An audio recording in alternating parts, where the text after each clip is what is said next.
Hare Om Namaha. Concerning the history of the Western Hare Krishna movement, in order to put that puzzle together, some basic components and building blocks must be secured and assimilated more or less right from the outset. There is only one accurate narrative in connection to Srila Prabhupada's Hare Krishna movement of Krishna consciousness.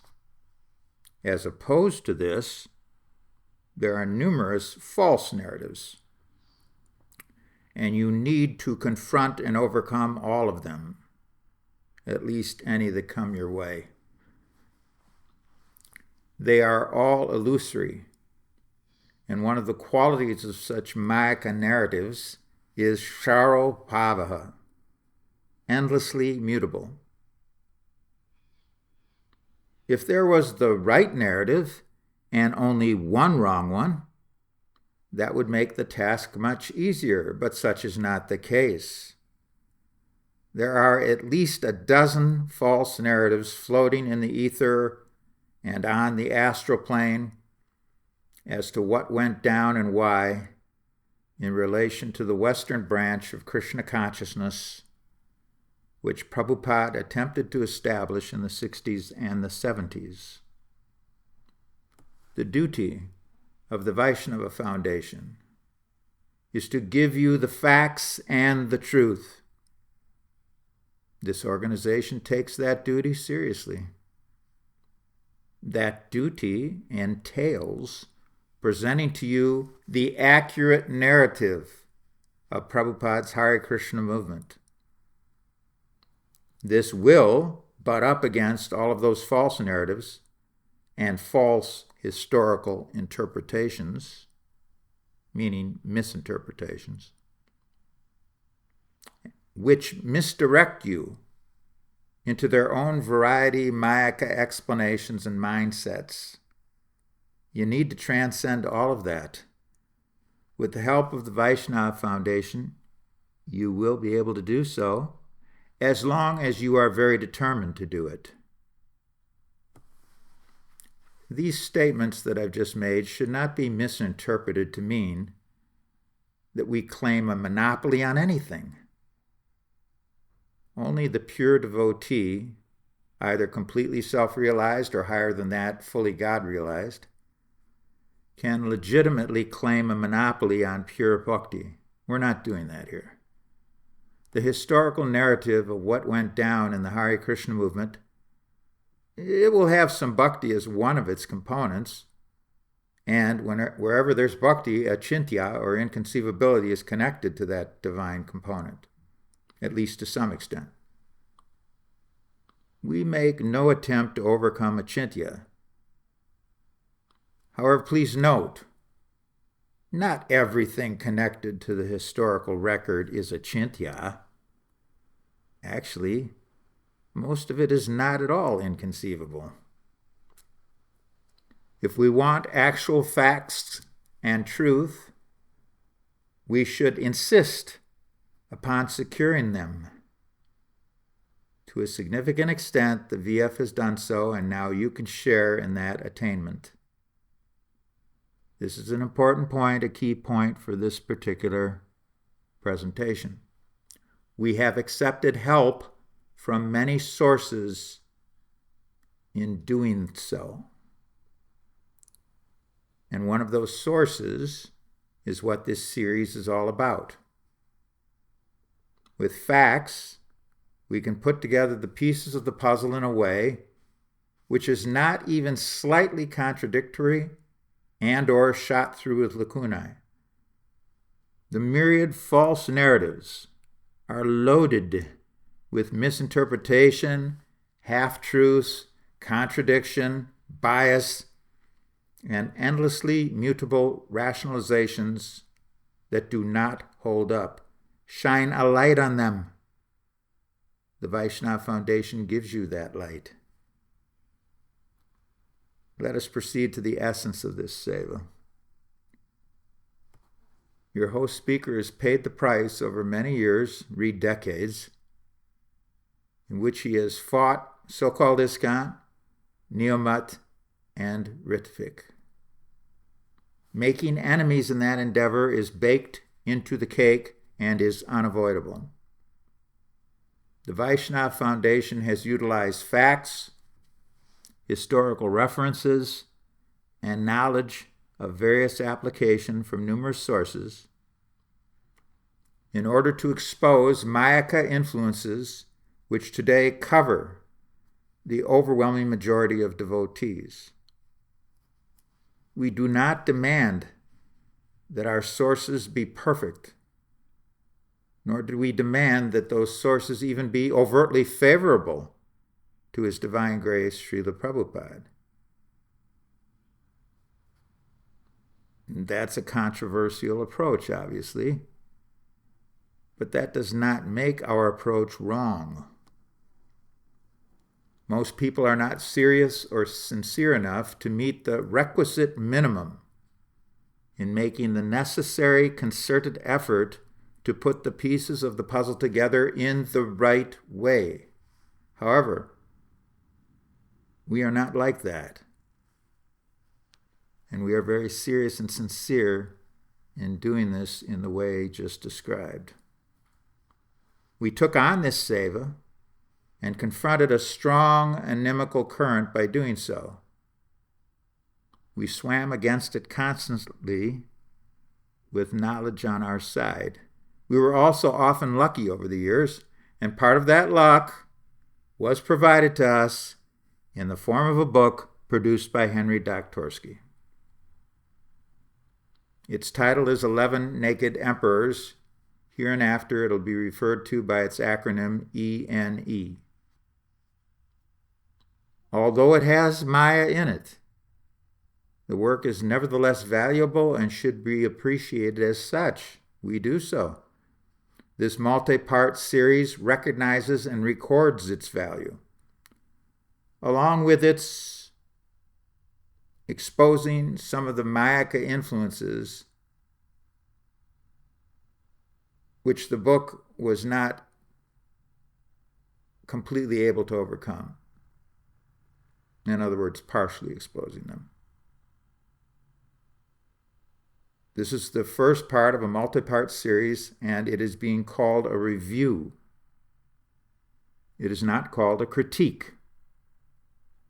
If the Mayaka elements in ENE were anywhere near a quarter of its content, we would either not have undertaken this series, or if we had, it would have been labeled as a critique. Doktorski has given us valuable information and historical facts as such.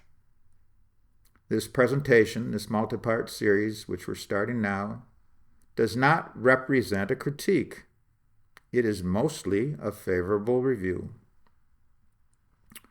Now, is he a great writer? Possibly. However, even if you disagree with that, he certainly is a very good writer. He is extremely well organized in his chapter selection in ENE. The book is loaded with references to establish his points, and such meticulous, painstaking effort puts him in a special category in and of itself. The book has 931 endnotes. That kind of meticulous attention to detail is outstanding.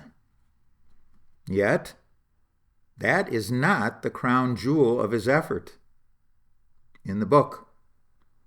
That crown jewel accolade belongs to the tremendous research he put into creating the work. Frankly, he is the best researcher of any person or devotee connected, either favorably or unfavorably, to Prabhupada's Hare Krishna movement. That is my opinion. I can only think of one other man who compares to him. Doktorski is a fantastic researcher. Still, there's that other fellow, Ritvik. He's second best when compared to him, Doktorski. They both engage in painstaking organizational gumshoe detective work, and I appreciate both of them for it. However, if I was reviewing the other fellow's work, I would have to call it a critique.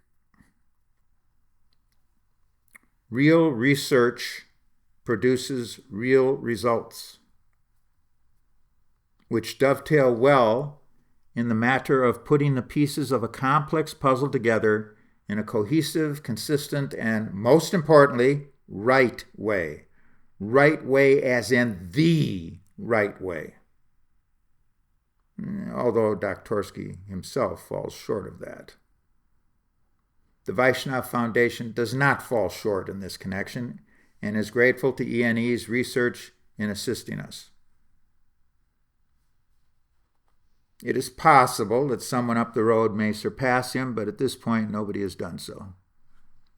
The information he has dug up from multifarious sources, including remote sources, deserves heaps of praise. My review will praise him in every chapter reviewed. And we're not reviewing all the chapters, however. There are 16 chapters in ENA. We shall only review the first 15. The last chapter is anything but outstanding, and we intentionally choose to avoid it. Some may opine that it scars the work. Doktorski himself was never in an environment which favored devotion to Srila Prabhupada. The so-called quote-unquote palace of gold, although ostensibly a work of devotion to his divine grace, was actually just the opposite. There are reasons why that was and remains so, but we have no need to go down that complicated rabbit hole. We urge all readers of ENE to overlook the flaws of the 16th chapter and not to take any of those expressed viewpoints too seriously. If the book had ended with chapter 15, that would have been better. We are not going to allow one chapter to taint all that the other 14 or 15 chapters gives us in terms of value, knowledge, facts, historical references, and delineation of the movement's polarities. Those binaries deeply and irreversibly afflict whatever is left of the Hare Krishna movement as an international organization, which is very little indeed. Each chapter, reviewed in chronological order, will have some of its entries deconstructed and analyzed according to your host speaker's discretion. I shall cull out the references in them that I find most valuable. I shall then make a commentary of what I choose to cull out.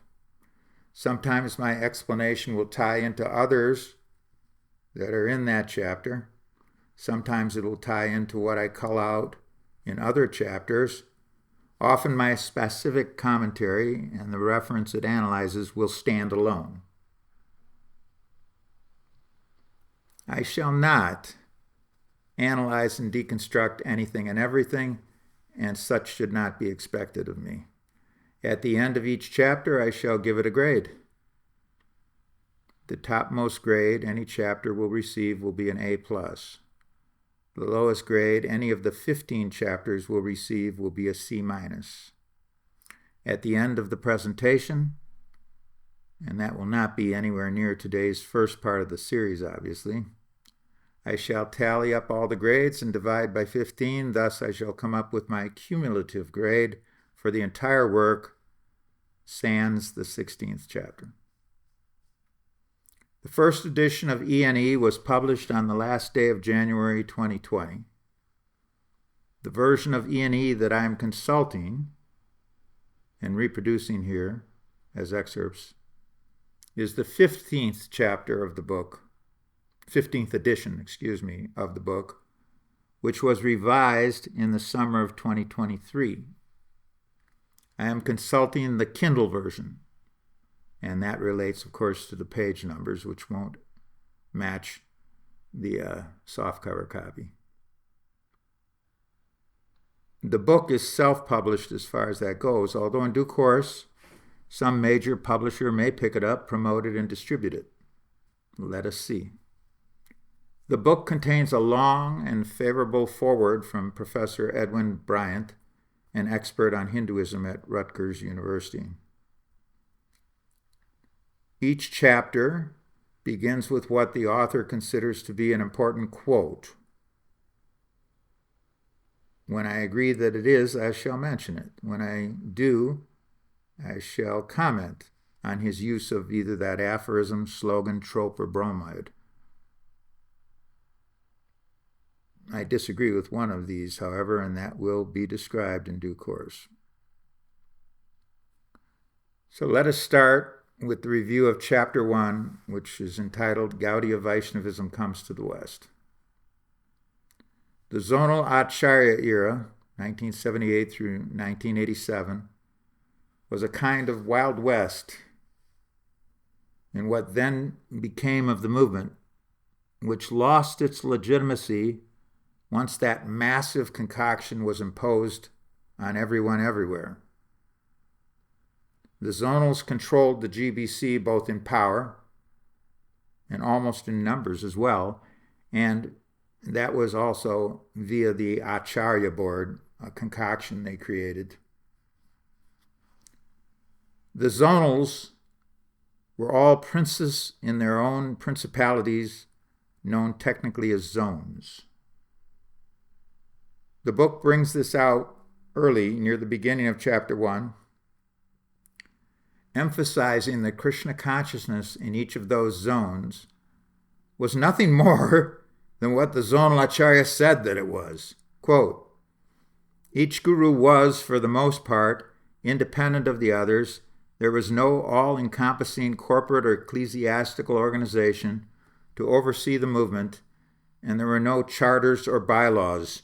Each guru followed the instructions of Chaitanya Mahaprabhu according to his own interpretation and the interpretation of his spiritual master, unquote. Now, to its credit, E&E notes that Swami B.R. Sridhar was instrumental in the breakup of the Gaudiya Mutt just weeks after its founder Acharya left physical manifestation. It is praiseworthy that the first entry relative to Swami B.R. Sridhar from Navadvip was, in effect, both factual, very importantly so, and critical. That man was referenced in the first chapter of the book is important. The encapsulated history of Gaudiya Vaishnavism in the Gaudiya Mutt was well done, and it certainly belonged in Chapter 1. That the vote to install Ananta Vasudeva as the replacement or successor Acharya for Srila Bhaktisiddhanta Sarasvati, that the vote was 8-5, that specific is not mentioned, but except for that, the concise historical analysis of the demise of Gaudiya Mutt to Asara, which means useless, was first-class writing and historical fact. Quote, it is important to note that Bhakti Rakshak Sridhar Maharaj, who was quoted above, served as a governing body member in 1937 and voted for the promotion of Ananta Vasudeva, which led to the initial schism in the Gaudiya Mutt and in effect destroyed it. We mention this because B.R. Sridhar Maharaj, as we shall see in chapters 6 and 14, had an important part in the creation of the ISKCON zonal Acharya system, unquote. Quote, although he had requested his Gaudiya Mutt godbrothers for assistance, none helped him, unquote. This one, the he reference there is Prabhupada. In relation to the one just before that, it's summarized early, something that was both appropriate and important. All the letters sent by Prabhupada to Gaudiya Mutt leaders must be read and understood in the context of the second quote I just gave. By this, your host speaker means to say that Prabhupada, as Trikalagya, knowing past, present, and future, knew very well that he would receive no help whatsoever from the letters that he sent, the appeals he sent for help. Nevertheless, Prabhupada went through the motions as if he actually hoped to receive some help. By doing that, he could not be criticized as a wild card who had broken away to do his own thing. In other words, no longer concerned about his spiritual master's organization, although ultimately, to at least a significant extent, that was the case. How was that proven? Very easily. He didn't create an entity called Gaudiya Math in America. He created an entity called the International Society for Krishna Consciousness. If the objection is made that Prabhupada received a damaged package, and it was damaged, from Swami Narayan of Mathura with some cartels, some incense, and a certificate stating Prabhupada's bona fides, that cannot be considered really very consequential. As such, the author's summary cannot be criticized on that basis. Aside from that, the above entry in E&E clearly states that it was Prabhupada's godbrothers who provided him no assistance whatsoever. And over and above that, Swami Narayan was not one of Prabhupada's godbrothers, so the comment remains legitimate for that reason also. The first chapter closes with a fitting discussion about the disciplic succession. By this, it is evident that who will succeed Prabhupada as the next Acharya, capital A, in the disciplic succession is discussed, and quotes are provided. It is encapsulated quite effectively. Interestingly enough, a key factor concerning Guru is touched upon, although not emphasized, in the first chapter excerpt. Quote, I am training you to be Guru. I am training you to be perfect, so that in my absence things will go on. Maybe by 1975, all of my disciples will be allowed to initiate and increase the numbers of the generations. That is my program, unquote. Prabhupada's program was to make at least one of his disciples a perfectly realized person. The Guru must be a very perfect man, and this Prabhupada directly stated in the mid-60s, even before his movement took off in terms of numbers and centers. The highest perfection is known as Siddha, although it also has levels and stages. Generally, the real Guru, the Paramahansa Vaishnava, is a Siddha. However, Guru can begin, at least in Vaishnavism, before this stage. Does that mean, when it does begin before Siddha, that the Guru is not a perfect man? Most definitely not. The Guru is fixed as a Brahmin at that initial stage, which is known as Madhyam Adhikari. The Madhyam is a very perfect man, but he is not yet a completely perfected being.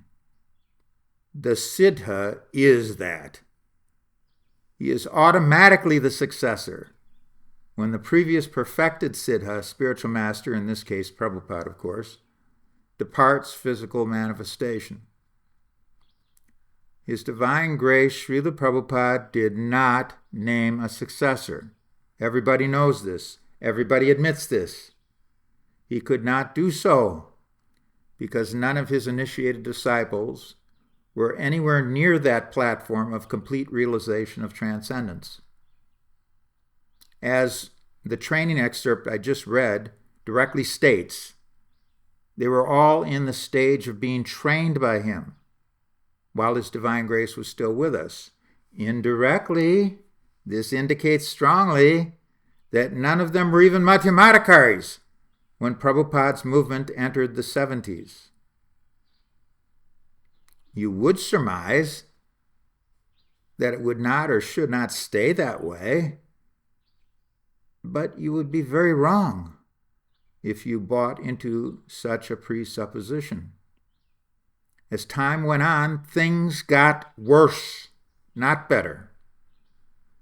Prabhupada's hope for the men he considered to be his advanced students was not realized. On the contrary, it was a section of those very men who steered his branch of the Hare Krishna movement of Krishna consciousness off course, as in way off course. A train traveling at high speeds, when it derails, causes more damage than if it had been traveling slowly. The race to be guru and so-called successor was engaged full bore amongst a handful of so-called advanced students, although many, if not most, of the real workers did not realize it at the time. It could be argued I was one of the exceptions to that. But everybody, all of us, would come to realize it in due course of time soon enough. You would think that Prabhupada's leading secretaries would be selected by him as members from their being members of his governing body commission. On the whole, that was so. Such also was the case, although it played out a bit differently, when it came to the issue of who would succeed Prabhupada's spiritual master, Siddhanta Saraswati, in the mid-30s. The author of E&E covered this topic well, and he deserves praise for doing so in this first chapter. Near the first chapter's close, does he mention the GBC? He does. Interviewer: is there anyone who is designated to succeed you as the primary teacher of the movement? Prabhupada: I am training some, I mean to say advanced students, so that they may very easily take up the charge. I have made them GBC. They are under my direct training, and I think they will be able to conduct this movement. Interviewer: do you expect to name one person as your successor, or have you already? Prabhupada: that I am not contemplating now, but there is no need of one person. Tattvamasi. In terms of the time frame of Prabhupada's presence as the leader of the Hare Krishna movement, this was late in the game. Prabhupada indicates that he was not going to select a successor, who, by the very definition, would have to be a siddha. The madhyam is a guru in the line, certainly. However, because he can fall down, and for other reasons, he is never considered nor called a successor in the disciplic succession. He can link you to the sampradaya. However, although he is a perfect man fixed in the mode of goodness as a Brahmin, the successor in the sampradaya requires qualifications far beyond that status. Prabhupada is not inclined to naming one person to succeed him as per this interview. In April of 1977, as we shall soon hear and read, no one in his movement was qualified to be guru at any stage. In terms of how things played out, it's easy now to see why that was the case. According to the Direction of Management Charter, which was supposed to have governed the GBC, the governing body commissioners were to be known as executors. You would think that they were automatically the first in line for reaching the stage of regular guru, which means a madhyam guru. And that's an eminently reasonable assumption. Although all of his students were eligible for the post if they met its qualifications. As such, Prabhupada informs the interviewer, who used the term successor, that he was directly training his GBC men as direct representatives to take the charge. Notice, Prabhupada did not use the term successor, but instead he used the obviously lesser status of, quote-unquote, taking up the charge. No accident there, as he was not thinking that a successor was going to emerge. As Trikala Gya, who already knew that one would not, he spoke in terms of taking up the charge. A guru from nature study, in other words. The author, Doktorski, then closes the first chapter in an excellent way. He has covered a lot, and although he has moved through the timestamp very expeditiously, he has also been quite thorough. In the close, he lets the reader know that Prabhupada was changing his mind about how the movement might turn out. Free will is what it is, and it was being grievously misused by his leading secretaries in the last year that he was with us. Here's how the author, Doktorski, sums that up, quote, "Why did Bhaktivedanta Swami Prabhupada change his mind about who would become his successors? Did he lose confidence in the spiritual progress of his quote-unquote advanced students? He gave an important clue when he said, quote, 'All my disciples are leaders as much as they follow purely,' unquote. Apparently, he thought his senior-most disciples were not following purely," unquote. Excellent reasoning. Certainly he lost confidence in them. There is also strong evidence that a coterie of them were poisoning him. What to speak of the general incompetence being shown by that whole group? At the very end, Prabhupada is depending upon his other disciples to step up, take command, and become fixed as Brahmin Vaishnavas. Thus, they would qualify themselves to be ordered by him to become an initiating spiritual master. As a limited Diksha Guru, they could carry on the line until the emergence of the next Uttama Adhikari, who would automatically emerge as the successor. Prabhupada was saying that the post of Guru, either at its beginning, in which case they are gurus from nature's study, or at its pinnacle, when one of them became a perfected siddha, genuine guru-disciple relationships could emerge. Prabhupada was still hoping that his movement would go on. Nevertheless, E&E hits the nail on the head in Chapter 1's final sentence when it opines that Prabhupada thought that his senior-most disciples were not following purely.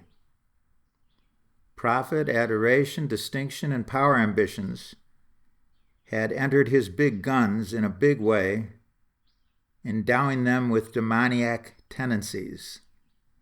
So much for the advanced disciples trope.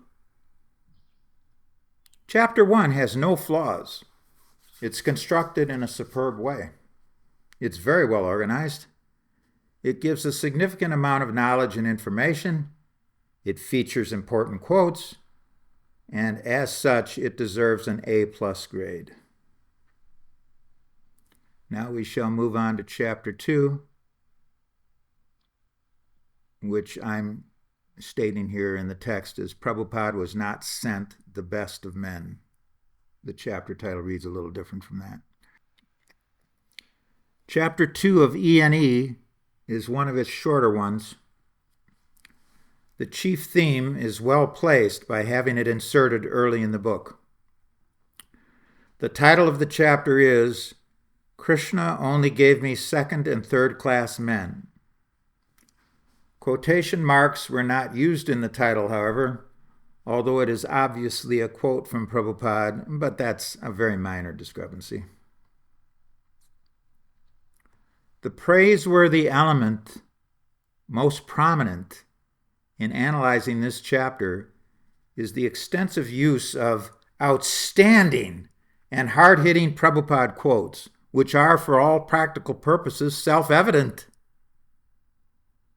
They are so as to the facts and truths, all of them powerful, that the author wishes to establish in the second chapter. Yet, we shall only reproduce one of those.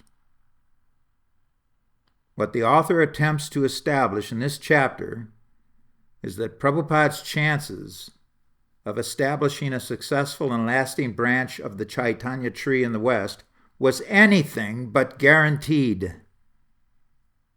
This was particularly the case because his quote-unquote most advanced disciples, and E&E does use quotation marks repeatedly in this regard in relation to this term throughout, and rightly so, his most advanced disciples were probably going to muck everything up. Allow me to also mention a side note. I myself am quoted extensively throughout E&E. By my rough calculation, and I'm not going to put in extensive time to verify this calculation, obviously, only Prabhupada is quoted more than myself in E&E. This factored into my decision to produce this multi-part review. Now, you can consider that an egotistical factor, but the actual fact is it's not so. The author, Doktorski, has helped your host speaker's mission by quoting and referencing me in this particular book as extensively as he has.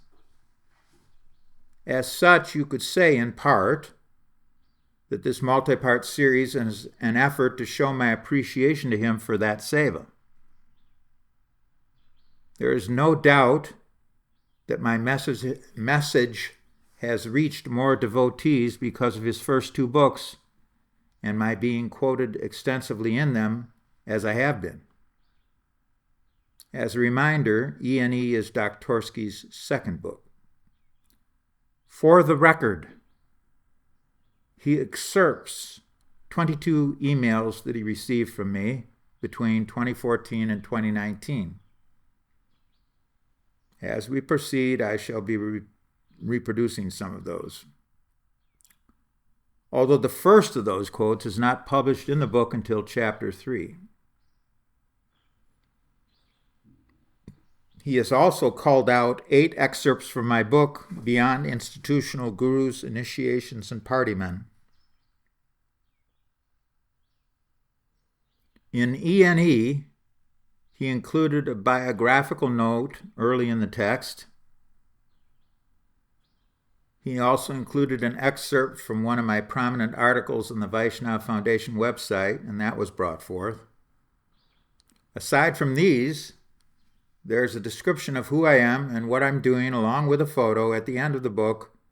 It is included along with other players in the saga, and it's done in alphabetical order. On to that most important quote from Prabhupada that E&E appropriately highlights, especially according to what the headline indicates in Chapter 2. I am on the record as being the first devotee to point out and explain the mega ramifications and import of this room conversation in Prabhupada's quarters in Bombay. By April 22nd of Prabhupada's last year with us, TKG was already his gatekeeper and would remain Prabhupada's so-called personal servant for the duration of the year. This exchange, it's well known now, and I brought it out initially, This exchange was between Prabhupada and TKG. And, somewhat surprisingly, TKG showed some honesty in how he accepted what Prabhupada stated here, which is self-evident. This transcript of their discussion, room conversation, is available both in the folio and in ENE. Although ENE did not present the whole of everything that is reproduced here by me, it presented most and enough of it to make the point. Quote, Prabhupada, you become guru, but you must be qualified first of all, then you become. TKG, oh, that kind of complaint was there. Prabhupada, did you know that? TKG, yeah, I heard that. Prabhupada, what is the use of producing some rascal guru? TKG, well, I have studied myself and all of your disciples, and it's clear fact that we are all conditioned souls, so we cannot be guru. Maybe one day it may be possible, but not now. Prabhupada, yes! I shall choose some guru. I shall say, now you become acharya, you become authorized. I'm waiting for that. You become all acharya. I retire completely, but the training must be complete. TKG, the process of purification must be there. Prabhupada, oh yes, must be there. Chaitanya Mahaprabhu wants that. Amara Gyaya Guru Hana. You become guru, but be qualified. Little thing. Strictly follower. TKG, not rubber stamp. Prabhupada, then you'll not be effective. You can cheat, but it will not be effective. Unquote. Less than 1 year later, TKG and 10 of his comrades wound up being glorified as Uttamadhikaris throughout the world. They were then being proclaimed and glorified as successors to Prabhupada, along with opulent worship on high seats in front of open deities in the temple room. They were glorified with pranam mantras, feet baths, kirtans, and all kinds of labels, which were concocted imitations of Vishnupad and Prabhupada. One actually was called Vishnupad. In a mere year, 11 men, who were not gurus even at the preliminary status of Madhyamadikari or regular guru at the end of April 1977, had allegedly advanced to the highest level of spiritual power and purity.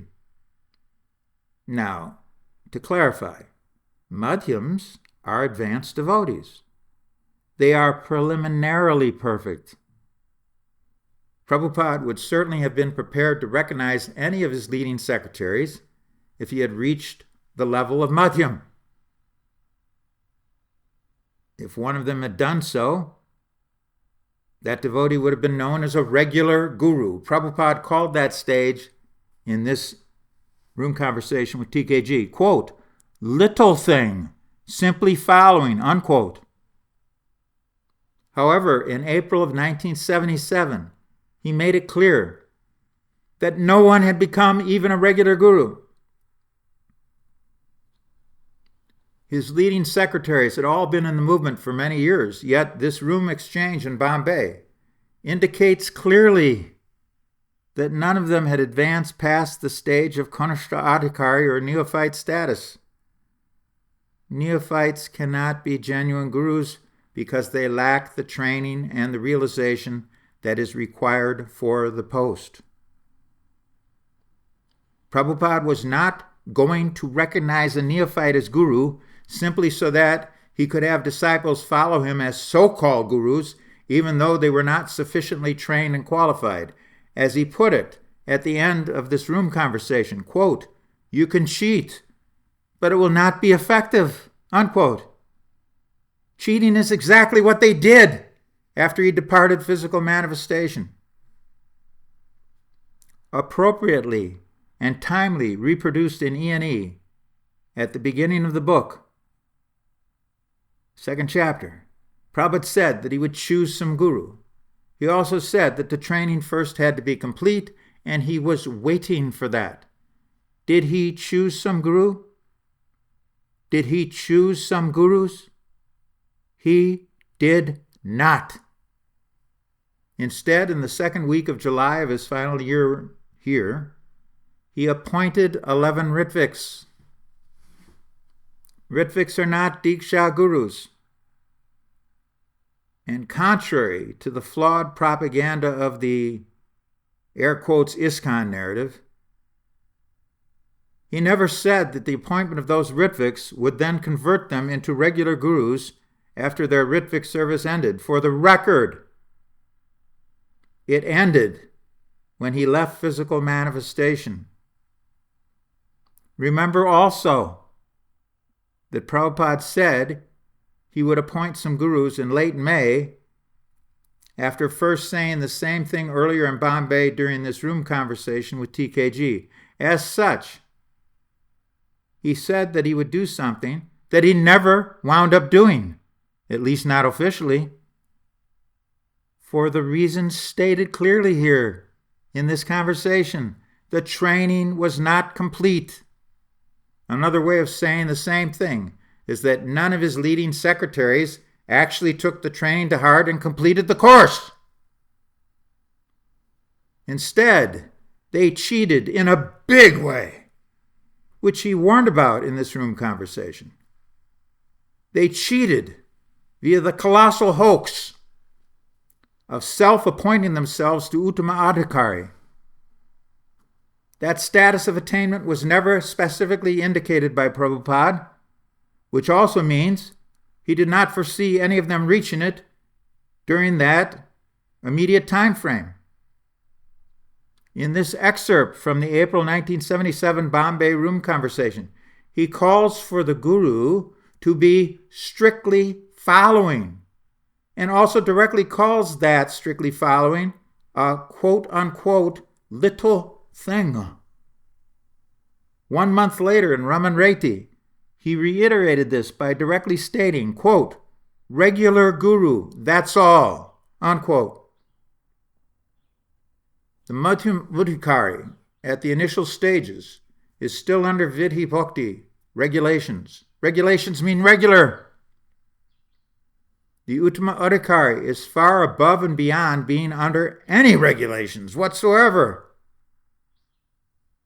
When those 11 great pretenders imitated Uttama Adhikari, they went beyond the jurisdiction of their realization. In other words, they were all full-blown sahajiyas when they accepted zones of automatic control and their undeserved and outrageous worship, which accompanied all of that.